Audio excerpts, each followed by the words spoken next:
In December of 1936, I volunteered, while I was working, but after work, volunteered to help the seamen who were on strike.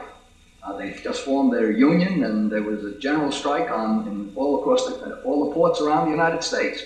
And the seamen would be picketing, and all kinds of support groups. I would come with a car, loaded up with coffee and donuts, and go, the long, big area where the ships, the dock area in New York, the whole west side of Manhattan. And I would go from picket line to picket line, giving out coffee and donuts and so on. Well, I met a number of the guys that were seamen there. They went on strike in December of 1936.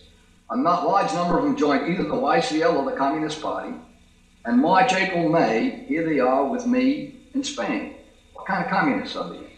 I don't know if any of them ever opened a book and knew the difference between Trotsky and Stalin or Lenin. They knew that the communists were supporting the strike, etc., etc., etc. This was true of a number of the YCL guys too. So of the 60%, I would argue maybe 30, 40% really had an understanding, a basic understanding. How much of an understanding did I have?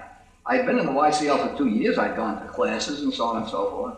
I guess I had looking back on it, I had to do a hell of a lot more reading and had to learn a hell of a lot more before I really understood this theory, the science called, then how much of a role did it play in their going across?